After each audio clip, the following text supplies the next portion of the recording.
예배로 나오셔서 주의 말씀을 듣습니다. 여러분에게 우리 주 예수 그리스도의 은혜와 평강이 충만하기를 축복합니다. 디모데에게 바울이 주는 이 디모데후서의 이 권면, 이건 거의 명령이죠. 단순히 선택을 주고 있는 내용이 아니에요. 네가 들을만 하면 순종하고 하면 좋지 않겠니? 이런 차원의 단순한 권면상이 아니고 그래야 하느니라. 네가 살고자 하면 그래야 하느니라. 엄숙한 명령을 준 것이죠. 그 명령의 엄숙한 절대적 기준을 무엇의 권위로 지금 바울이 말했냐면 디모데후서 4장 1절을 보세요. 1절 읽어볼까요? 하나님 앞과 살아있는 자와 죽은 자를 심판하실 그리스도와 예수 앞에서 그가 나타나실 것과 그의 날을 두고 엄히 명하노니 네가 정녕 그리스도의 다시 오심을 기다리는가? 네가 정녕 그의 나라에 들어가길 원하는가? 네가 정말로 하나님의 나라를 소망 중에 바라는 사람이면 지금 내가 말하는 명한 명령을 들으라. 하나님이 너를 그냥 부르신 것이 아니요 너에게는 소명적 사역을 주셨다 하고 엄히 명하셨어요. 그 명령은 핑계를 들어서 순종과 불순종을 네가 임의로 선택할 것이 아니라 말씀합니다. 불순종을 조건으로 선택할 수 있는 문제 아니라는 것이죠. 예를 들어서 2절 읽어봅니다. 시작. 너는 말씀을 전파하라. 때를 얻든지 못 얻든지 항상 힘쓸 일이여. 알겠어요? 때가 아닙니다. 그런데 이거 어떻게 일을 해요? 그런 핑계가 허락되지 않는다. 그러면 3절과 4절을 읽어볼까요? 시작. 때가 이르니 사람이 바른 교훈을 받지 아니하며 귀가 가리워서 자기의 사역을 따를 스승을 많이 두고 또 그 귀를 진리에서 돌이켜 허탄한 이야기를 따르리라. 하나님, 말이 안 됩니다. 사람들 도움을 듣질 않아요. 바른 교훈을 받지 아니하고 스스로 자기들이 원하는 바대로의 내용을 쫓아 선생들이 하는 자들 잔뜩 모아놓고 있어서 제가 어떻게 들어가서 비집고 들어가 그 말씀을 전합니까? 들어봐야 소용이 없고 배척이 저에게 당하는 꼴이니 못합니다. 이렇게 말할 수가 없느니라. 배척받아도 할 것이요 저들이 너를 돌로 쳐도 해라. 이거는 절대 명령입니다. 그래서 5절 읽어보면 그러나 너는 모든 일에 신중하여 고난을 받으며 전도자 일을 하며 내 직무를 다라. 하나님이 아신다 그 말이에요. 그래서 그러나 신자적 삶의 책임은 그러나 쉬워서가 아니고 어려워도 그러나 해야 될 일이라 말씀합니다. 구체로 설교 내용이 배척받는 이유는 2절 하반절에 경책하며 경계하며 권하는 것이기 때문에 그렇습니다. 죄가 무엇인지를 드러내는 일이요, 죄를 용납하지 않고 죄를 꾸짖는 일이요, 그러나 아비의 마음으로 돌보는 마음으로 하는 일이라. 이 일 자체가 매우 영적인 일이기 때문에 저들이 결코 달게 듣지 않을 것이라. 그럼에도 불구하고 이와 같이 강력하게 최고의 절대적 존엄이요 그 권위로 이와 같이 사도 바울이 디모데에게 명하도록 하나님이 바울의 마음을 쓰시는 까닭은 뭘까요? 입술 쓰시는 까닭은 뭘까요? 그것은 이 말을 들어야 살기 때문에 그래요. 하나님이 택한 영혼들을 죽음에서 영원한 생명으로 끌어내시는 일은 전도의 사역이요 그 말씀을 듣지 않으면 도움을 잘 수 없기 때문에, 우리 마음의 부패성은 하나님의 말씀의 능력 아니면 어떻게든 씻겨지지 않기 때문에, 우리가 교양과 상식과 수양으로 씻겨질 죄가 아니기 때문에, 그렇기 때문에 하나님의 말씀을 전한 이 일에 대한 강력한 사명 요청이 주어지는 것이죠. 일 자체의 성질이 그런 것이라 그 말이에요. 그런데 오늘 본문은, 이어진 본문은 이 같은 영적 사역의 성질을 더하여서 사도 바울의 개인적 형편이 절실하게 이 명령을 디모데에게 전하게 합니다. 그것이 6절 말씀에 나옵니다. 6절을 읽어보죠. 전제와 같이 내가 벌써 부어지고 나의 떠날 시각이 가까웠다. 무슨 말씀이에요? 이제 내가 죽게 되었다라는 것이죠. 전제와 같다라는 것은 바울서도 자신의 사역을 이 전제 곧잘 비유합니다. 빌립보서 2장 17절에 만일 너희 믿음의 제물과 섬김 위에 내가 나를 전제로 드릴지라도 나는 기뻐하고 너희 무리와 함께 기뻐할 것이라 그랬어요. 이 전제라는 것은 이제 구약의 율법에 따라 제사를 드릴 때 하나님이 정하신 제물을, 즉 양이든 암소든 비둘기든 태워서 하나님께 예배하지 않습니까? 그때 제사를 드릴 때 전제, 그것은 drink offering이에요. 그러니까 기름이나 포도주를 고기를 태우는 것에 부어드립니다. 그러니까 전제는 전제만 따로 드릴 수는 없어요. 항상 드려지는 제사 위에 더하여 드리는 제사입니다. 그러니까 각각 하나님이 율법 민수기 15장에 보게 되면 제물의 성질에 따라서 드릴 전제의 양, 포도주나 기름의 양들이 정해져 있어요. 그것들을 부어서 함께 드려 향기로운 제사가 되게 합니다. 그러니까 바울은 자신이 행한 모든 사역적 수고를 전제라 이렇게 얘기해요. 자신이 전한 복음적 사역을 통해서 그 복음을 듣고 주님 앞에 순종으로 나오는 사람들의 믿음의 헌신이 바로 영적 제사라. 그 영적 제사는 그들의 죄값을 치르기 위한 제사가 아니고 그들이 하나님께 받은 바 사주의 은혜에 대한 감사로 드리는 제사죠. 성도가 드리는 제사는 정말 감사의 제사예요. 이 감사의 제사에 사도 바울이 자신의 사역적 수고를 전제로 드린다라고 더하여 드리는 것이라는 말을 했어요. 그러니까 사도 자신의 자기의 삶으로 하나님께 나가는 것은 자신도 하나님께 드리는 감사의 제물이요, 자기 사역을 통해 다른 사람의 믿음 가운데 서서 하나님께 감사의 제물을 드리면 자기의 사역적 수고는 그들을 위하여 사용되어진 부분적인 것이니까 전제라 이렇게 말하므로 자기 사역적 설명을 합니다. 근데 전제가 다 부었다 그 말이지. 다 부었다. 이게 내가 여러분들을 위해서 해야 될 모든 나의 사역적 수고는 이제 끝이 났어. 끝이 났어. 여러분을 위해 내가 수고해야 될 모든 사역은 이제 하나님이 정하신 분량이 다 끝이 났어. 바울 사도가 이렇게 말하는 까닭은 순교적 때가 다가왔다 하고 직감하고 있는 겁니다. 바울 사도가 지금 어디 있냐면 감옥에 있어요. 로마의 감옥에 갇혀 있는 것이에요. 로마의 감옥에 갇혀 있어서 마지막 순교적 임박한 죽음을 내다보면서 그렇게 말을 합니다. 내 때가, 죽을 때가 다가왔으니 디모데야, 내가 너에게 말하는 말을 깊이 새겨라. 어떤 말을 주로 하겠어요? 믿음의 사람이 세상 떠날 날이 다 가까웠을 때 자기의 사역을 계승하거나 그 다음에 교회를 이어갈 다음 후대 사람들에게 어떤 말을 하겠어요? 게을러라, 편하게 해라, 나는 많이 수고했는데 그거 아닌 것 같다, 뭐 이런 말 하겠어요? 비장한 말을 하겠죠. 진실한 사람이라면. 사실은 모세도 여호수아에게 남길 때 모세의 마음이 어땠을까 한번 생각해보세요.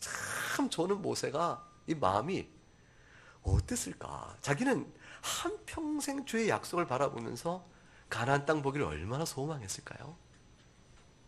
가나안 정복 사업에 자기가 쓰임 받기를 얼마나 원했을까요? 자기는 입양 간 사람 아니에요. 애굽의 궁전에 입양 가서 자기 부모인 줄 알고 살았죠. 40년 세월 동안 살면서 뒤늦게 자기 정체성 깨닫고 하나님이 약속했다는 민족적 해방이 자기를 통해 이루어질 줄 알고 행했으나 그것이 자기의 오히려 생명의 위협이 됨을 알고 도망가 버려서 40년 살아야 되는 광야의 목동 생활, 그 모든 생활 속에 인생을 접어버린 사람이죠. 자기 민족으로부터 끊어진 자니까 하나님의 이름을 부르며 여호와의 이름을 부르며 민족과 함께 예배하는 그 아름답고 고귀한 신앙적 차별할 수 없는 사람으로 끊어진 자가 되어졌어요. 소외된 자죠. 교회에서 쫓겨난 것 같아요. 사실은 이 구약 백성에서 이스라엘 땅, 민족을 떠난다는 것은 얼마나 비참하냐면 오늘날 신약 교회 교인이 교회에서 떠나는 것 같아요. 이 북한에 있는 성도들이 교회로 모여 함께 예배할 수 없는 영적 고통과 그 아픔을 생각해 본 것 같아요. 단절이에요. 홀로 주 앞에 서서 예배를 하지만 개인적 경건과 예배는 뚜렷한 한계가 있어요.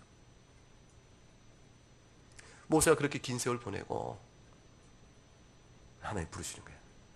부르셨으니 얼마나 기가 막혀요.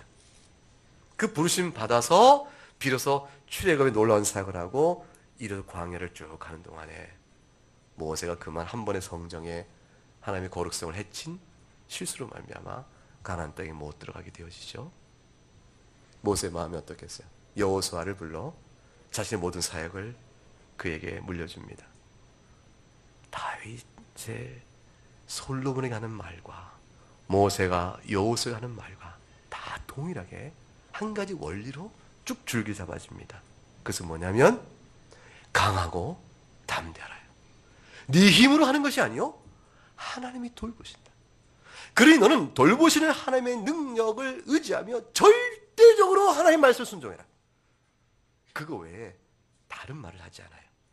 모세는 여호수아에게 말하기를 하나님께서 네 앞에 가실 것이다.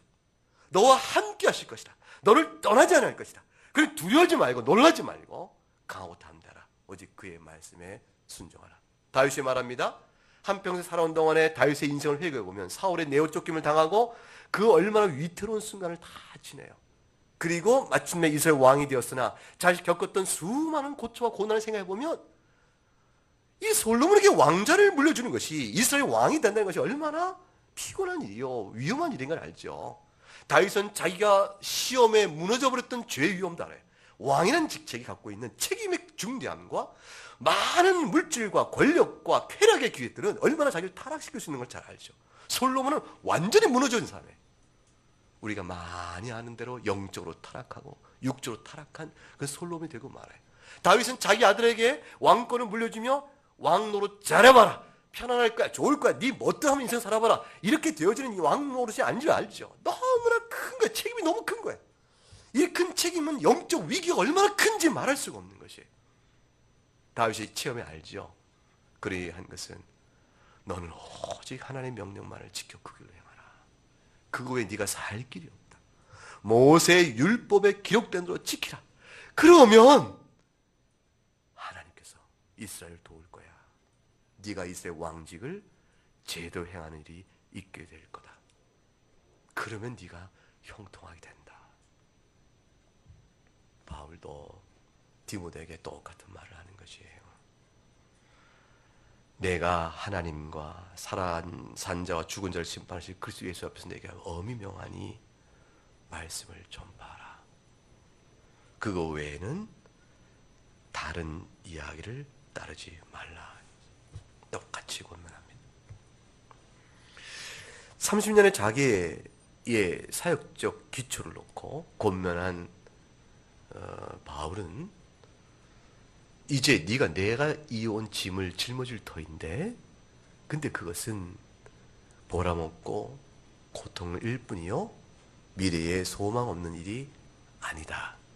이제 바울은 이제 자신의 인생을 회고하면서 현재적 다가온 죽음 앞에서 디모데에게 자신이 어떻게 해왔는가에 대한 사역적 30년에 가까운 세월들을 그대로 요약해 들려주고 그리고 동시에 자신이 이제 너에게 이거를 물려주면서 나에게는 열려져 있는 미래의 소망을 향해 나간다라는 자신의 앞날을 얘기해 줍니다.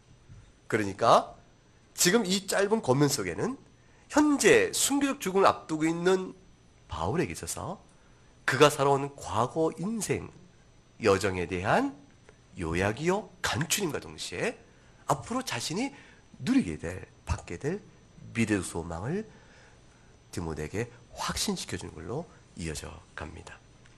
7절을 보죠. 7절 읽어봅니다. 나는 선한 싸움을 싸우고 나의 달려갈 길을 마치고 믿음을 지켰노라.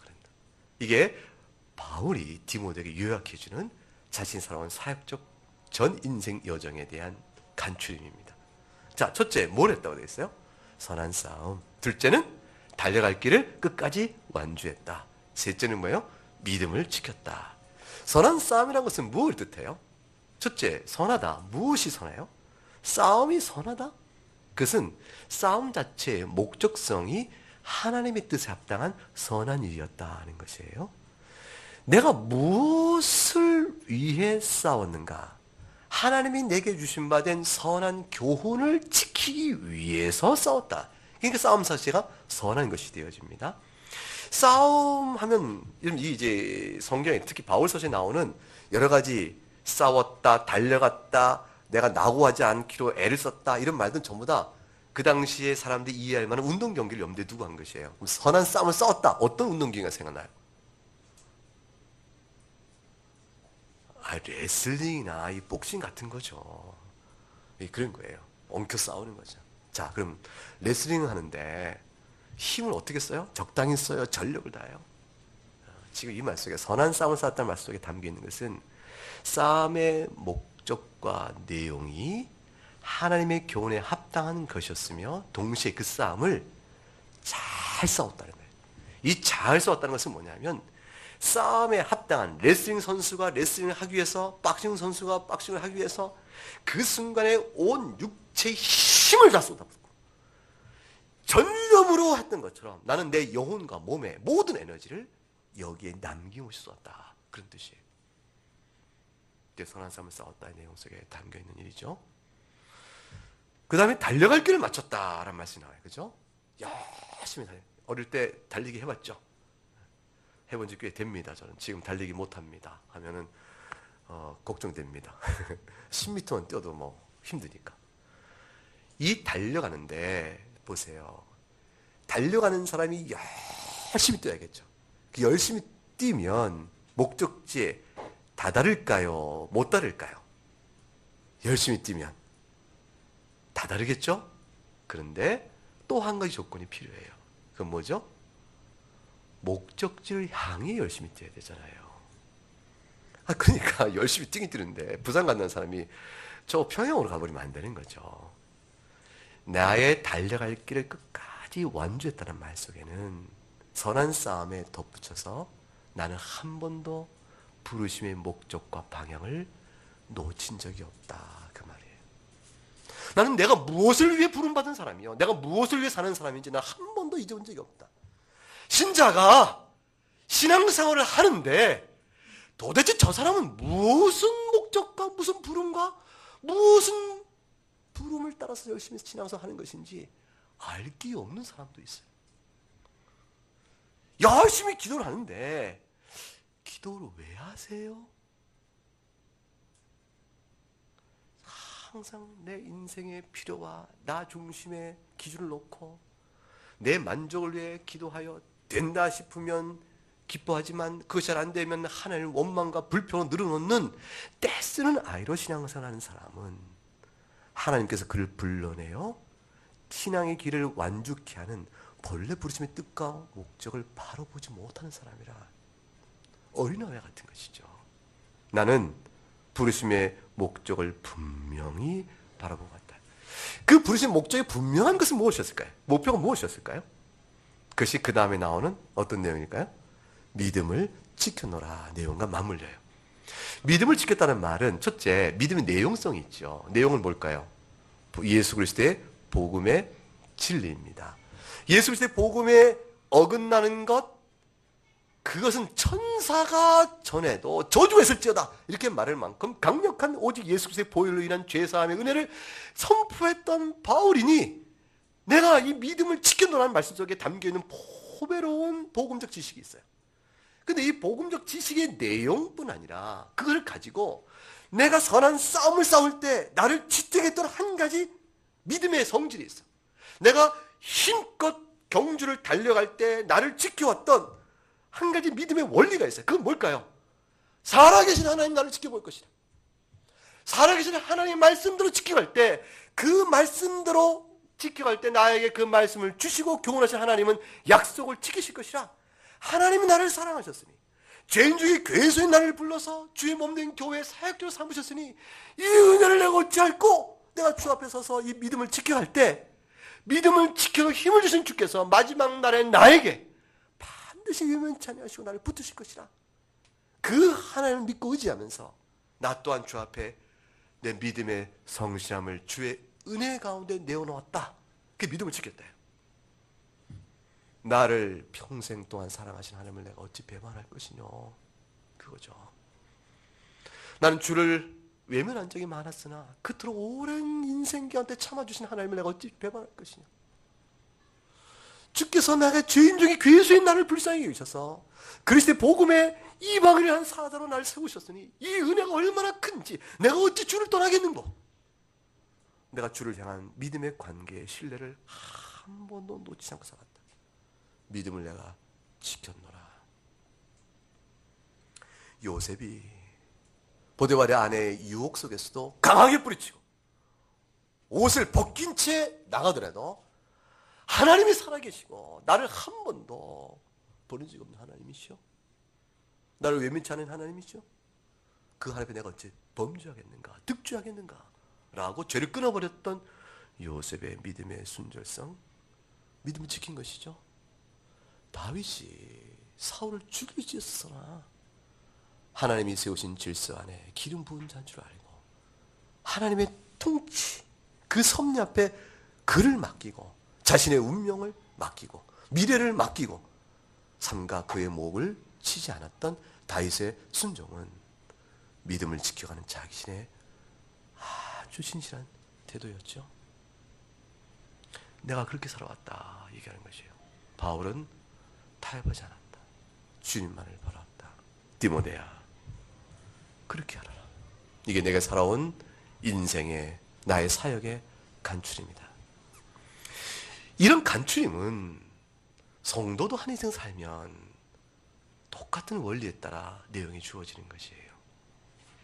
교회론적 차원에서의 어떤 직무를 받았던 직원인에 대해서 목사에게 주고 선교사에게 주고 그렇게 되는 것이 아니라 모든 성도가 어떤 형태든지 똑같은 원리에 따라 나도 선한 싸움을 싸웠다.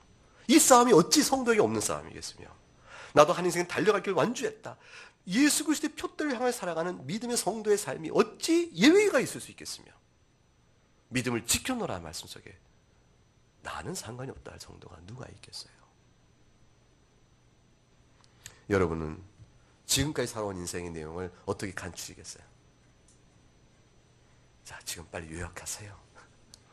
어떻게 간추리겠어요? 지금까지 예수님 잘 믿으려고 복음의 진리 말씀을 잘 배우기를 소망하며 말씀을 깨달고 배울 때 기뻐하고 말씀이 희미할 때 슬퍼하고 기록했던 믿음의 중심이 있었는가? 난 도대체 무엇을 바르고 예수를 믿고 하나님의 자녀로 살아간다 나의 신앙을 설명했는가? 이것도 생각해보면 뻔히 드러나는 일일 것이에요. 내가 선택을 할 때 나의 선택은 도대체 무슨 목적으로 한 것인가? 선택의 영적 선한 싸움의 내용에 비춰 생각하는 것이고 달려갈 길의 목적을 바라보고 방향을 바라보고 선택을 해보는 것이고 무엇 때문에 기뻐하며 무엇 때문에 슬퍼했는가를 돌아보는 것이죠. 결국은 선한 싸움과 달려갈 길의 완주와 믿음을 지켰던 건 전부 하나님 중심적 세계관이요, 하나님의 주권 앞에 엎드린 것이요, 하나님의 지혜와 통치 앞에 모두 의탁하고 살아가는 믿음의 길이에요. 그거 외에 다른 선택을 하는 것이 아닙니다. 편한 것보다는 옳은 걸 선택한 것이고 쉬운 것보다는 그것이 주께서 칭찬할 만한 것인가를 선택한 길이었다. 그것이 믿음을 지켰다라고 할 만한 내용이겠죠. 바울에게는 그것이 자신이 주어진 직무를 다하는 것이었다. 이렇게 되죠. 우리들도 각각 그런 부름이 있겠다 생각합니다. 나그네 교회를 세워간다는 것은 그런 의미에서 교회를 아름답게 세워야 될 직무를 받고 있는 것이에요. 그저 교회로 필요해서 모이고 교회가 세워졌으니 해야 될 일을 그냥 하는 것, 이렇게 되어진 형태로는 우리가 우리의 직무를 다하는 사람들이 할 수가 없어요. 우리는 성도로서 어떠한 나그네 교회들이라면, 여러분이 어떤 교회 출석하든 마찬가지죠. 교인이라면 뭘 생각하냐면 도대체 교회가 무엇이냐, 그럼 그 교회 앞에서 나는 무엇을 구하며 또는 교회 회원으로서 나의 책임은 무엇일까? 나는 그러므로 어떻게 서로 간에 서로 섬기며 그리스도를 영원하게 하는 것이 합당한 것인가? 이것들에 대한 분명한 목적성을 갖고 선한 싸움을 해나가는 일들이 필요해요. 이거는 개인이 홀로 하는 것이 아니라 공동체적인 것이에요. 그렇기 때문에 바울은 지금 디모데에게 이 사역을 맡기는 겁니다. 바울이 디모데에 부른 것은 개인적으로 불러다가 너 이거 해! 이렇게 하는 것이 아니고 교회론적 컨텍스트죠. 교회론적 맥락 속에서 주께서 세우신 이 교회를 생각하라. 내가 이 교회에 수고하고 주의 몸된 교회에 수고하고 이제 주께 부르실 때가 되었으니 디모데 너를 세워 주께서 교회를 책임지게 할 때 마찬가지 수고해라. 모든 사람들에게 이것을 가르치라. 교회가 먼저예요? 우리가 먼저예요? 우리 개개인이 먼저가 아니고 항상 그리스도의 교회가 먼저 있고 먼저 세워진 교회 안에 회원으로 우리가 부름받아 그 자리에 들어가는 것이에요. 그래서 교회는 좀 맥락 안에 주어진 이 사도 바울의 권면을 생각할 때 나그네 교회도 마찬가지로 적용이 되는 것이다. 그 다음에 이렇게 되어질 때 바울은 디모데에게 수고한 짐만 물려준 것이 아니라 미래를 열어줘요. 자신의 약속의 말씀에 기초한, 하나님의 약속의 말씀에 기초한 자신이 주어진 미래를 열어놓습니다. 그것이 뭘까요? 8절 말씀입니다. 8절 읽어볼까요? 이제후로는 나를 위하여 의의 면류관이 예비되었으므로 주 곧 의로우신 재판장이 그날에 내게 주실 것이며 내게만 아니라 주의 나타나심을 사모하는 모든 자에게도니라. 바울은 지금 미래의 소망을 바라봅니다. 이 미래의 소망은 의의 면류관인데 이 의의 면류관은 의로우신 재판장이 내게 주실 것이라 말합니다. 이 재판장은 의로운 분이에요. 의로운 분이기 때문에 반드시 상줄 자를 상 주시고 벌할 자를 번 주세요. 그러니까 재판장이 직무유기를 해서 상줄 자인데 상도 안 주고 벌할 자인데 벌도 안 주시는 그런 일은 일체 없다. 이걸 얘기하고요. 두 번째는 상줄 자에게 벌을 주고 벌 줄 자에게 상을 주시는 이런 엉뚱한 일을 하시는 일이 절대 없다. 그것이고 그 다음에 반드시 하신다. 그 말이에요. 그러니 우리가 의로운 재판장 앞에 설 것이라는 생각을 엄숙히 믿고 기대한다면 오늘 나는 주님 앞에 서게 됐을 때 어떤 판단을 받을 것을 기억하며 서라. 그것이에요. 이 의로운 재판장이 받는 일이 성도는 다 의의 면류관을 받는다. 이렇게 되어 있어요. 이 의의 면류관은 그 도대체 무엇을 가리키는 것일까요? 자, 그것은 의로운 재판장이 누군가와 맞물려 있어요. 먼저 열어보죠. 의로운 재판장이 누군가? 데살로니가 후서 1장을 열어보세요.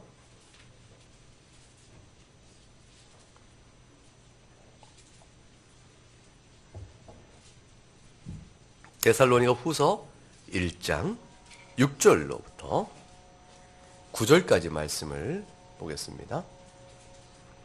그러면 같이 읽어보죠. 너희로 환난을 받게 하는 자들에게는 환난으로 갚으시고 환난을 받는 너희에게는 우리와 함께 안식으로 갚으시는 것이 하나님의 공이시니 주 예수께서 자기 능력의 천사들과 함께 하늘로부터 불꽃 가운데 나타나실 때에 하나님을 모르는 자들과 우리 주 예수의 복음에 복종하지 않는 자들에게 형벌을 내리시리니 이런 자들은 주의 얼굴과 그의 힘의 영광을 떠나 영원한 멸망의 형벌을 받으리라. 주님께서 다시 오십니다. 오셔서 하나님의 공의를 실행하실 텐데 그 공의의 내용을 뭐라고 말씀했어요? 환난을 너희에게 받게 하는 교회를 핍박하는 자에게는 환난을 갚을 것이라. 형벌을 내리실 것이고 너희가 비록 세상 가운데서 환난을 받는다 할지라도 너희에게는 안식을 주실 것이라. 영원한 생명의 평강을 주실 것이라 말씀하신 거죠. 그것이 공의라 했어요. 이 공의가 바로 의로운 재판장이 행사하실 공의예요. 공의의 영광을 드러내실 것이에요. 하나님께서 마지막 날에 영광을 나타내실 때에 결국은 죽을 자, 멸망할 자에게 그 죄값도 형벌을 내리시는 영광은 공의의 영광이요.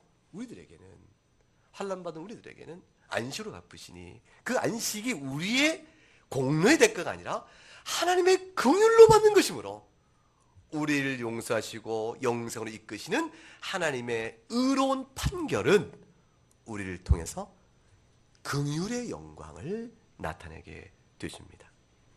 하나님을 모르는 자들과 주 예수 복음에 복종한 자들에게는 형벌을 내리실 것이고 그 형벌은 영원한 멸망의 형벌일 것이라 그랬어요.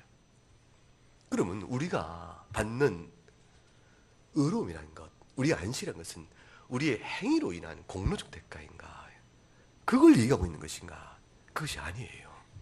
바울이 지금 나를 위하여 이후로는 의의 면류관이 예비되어 있다라는 말은 내가 이렇게 선한 싸움 싸우고 달려가길 다 달려가고 믿음을 지켰으니 하나님은 어찌 나에게 이거 수고한 것을 보고 나를 인정하여 나에게 의의 명을 주지 않으시겠느냐.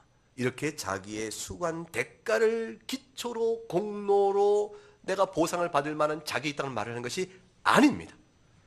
이것이 아니고 이 믿음을 지켜서 하는 말씀이 이미 담겨 있는 것처럼 내가 죄인적인 괴수이나 하나님의 은혜로 복음의 사역을 쓰게 된 이 놀라운 은혜를 입었으니 그 은혜를 입고 어찌 하나님께서 베푸신 은혜를 내가 배반할 수 있겠느냐. 이 행하는 모든 사역도 주의 은혜로 되어진 것이라 이렇게 고백하면서 그 믿음의 신뢰는 하나님이 수고한 종들에게 베푸시는 약속의 상급을 같이 바라보는 것이에요. 나에게 은혜로 베푸신 주께서 또한 약속의 상급을 말씀하셨으니 그 일을 죄인된 나를 불러신 주께서 그날의 그 약속대로 나에게 또한 이런 은혜를 베푸시겠구나. 그 은혜가 내게 궁극적으로 무엇이라? 의의 면류관이겠구나. 하나님의 신실함에 대한 진정한 고백을 디모데에게 의심치 말고 받을 것을 권면하고 있는 것이죠. 우리도 마찬가지예요. 신자는 그것 갖고 사는 거예요. 그것 갖고 사는 것입니다. 이 의의 면류관이라는 것은 결국 디모데전서 6장을 가보세요. 디모데전서 6장 11절과 12절에 가게 되면 그것이 무엇인가 설명이 나옵니다. 11절과 12절 읽어보십시다. 오직 너 하나님의 사람아 이것들을 피하고 의와 경건과 믿음과 사랑과 인내와 온유를 따르며 믿음의 선한 싸움을 싸우라. 영생을 취하라. 이를 위하여 네가 부르심을 받았고 많은 증인 앞에서 선한 증언을 하였도다. 그랬어요. 선한 싸움을 싸우라 같은 얘기죠. 그런데 그 다음에 뭘 취하라고 되어 있어요? 영생을 취하라. 이 말은 선한 싸움을 싸워 그 목표인 영생을 네가 탁 낳고 차는 싸움의 승리로 거두라. 이런 것이 아니에요. 믿음의 선한 싸움은 믿음 하나를 믿는 믿음 안에서 떠나지 말 것이요. 그렇게 되어지면 그렇게 선한 믿음 가운데 살아온 성도에게 주께서 주기로 약속하신 영생을 선물로 주실 것이니 그것을 받아 좋게 누려라 라는 뜻이 되어지는 거예요. 이것은 사람이 조금만 자신의 말씀 앞에 자기 돌아보면 알죠. 우리의 수고가 내 경건이 나로 말미암은 것이 아니요 하나님이 내게 준 선물이구나. 내가 어찌 하나님의 말씀을 사랑하게 되었는고. 이건 신비로운 일이죠. 세상과 하나님 나라에 속한 신령한 일에 명백하고 뚜렷이 구분되어지는 은혜의 단맛이잖아요. 그리고 나서 그런 자에게 나에게 선한 일을 행하신 성령 하나님께서 그리스도께서 행하신 모든 구속의 사역을 근거로 하여 하나님께서 영원전에 택정하시고 나에게 주기로 하셨던 영원한 생명을 주시기로 한 번도 게을리지 아니하시니 성령의 은혜에 따라 내가 경건케 살게 되는 것이요. 그래서 내 안에 수고한 하나님의 자신의 사역에 대한 자기의 확증으로 나에게 또한 큰 상을 베푸시니 그 상이 바로 영원한 생명이라 이렇게 되어지는 것이에요. 많이 수고한 자에게는 그 영생의 기쁨이 더욱더 클 것이요. 적게 수고한 자는 그 영생의 기쁨의 누림이 적게 될 거예요. 그러나 은혜로 구원받는 것은 동일하겠지요. 하나님을 사랑한 자에게 베푸시는 하나님의 상급적인 부여와 상급적으로 주시는 상의 내용은 얼마나 하나님을 사모하고 그리스도를 알게 힘쓰며 그와 함께 이 길을 간절히 바라는가에 대한 영적인 희부와 맞물려 갑니다. 그래서 야고보서 1장 9절과 12절에 정말로 우리가 달려갈 길 달려갈 때 바랄 목표가 무엇이고 싸워야 될 싸움의 내용이 무엇인가, 취할 것이 무엇인가에 대한 선명한 교훈을 줬어요. 야고보서 1장 9절부터 12절 말씀이에요. 낮은 형제는 자기 높음을 자랑하고 부한 형제는 자기 낮아짐을 자랑할지라. 이는 그가 풀의 꽃과 같이 지나갑니다. 해가 돋고 뜨거운 바람이 불어 풀을 말리면 꽃이 떨어져 그 모양의 아름다움이 없어지나니 그 다음 같이 쭉 읽습니다. 부한 자도 그 행하는 일에 이와 같이 쇠잔하리라. 시험을 참는 자는 복이 있나니 이는 시련을 견디어낸 자가 주께서 자기를 사랑하는 자들에게 약속하신 생명의 면류관을 얻을 것이기 때문이라. 여보시오 형제들이요, 자기가 세상적으로 낫다 하여 스스로 비참히 여기고 굴하지 마시오. 세상적으로 높다 하여 교만하지 마시오. 여러분이 구할 것은, 여러분의 신앙길 속에 달려갈 경주의 목표와 방향은 이 세상에서의 자랑이 아니오. 이 세상의 높음과 이 세상의 낮아짐과 이 세상의 부와 이 세상의 없음 때문에 괴로워하며 살 인생, 그것 때문에 살아갈 인생의 신앙의 목표가 있는 것이 아니오. 그것은 다 들의 꽃과 같이 지나가며 여러분이 정령코 바랄 신앙의 표대는 생명의 면류관이요.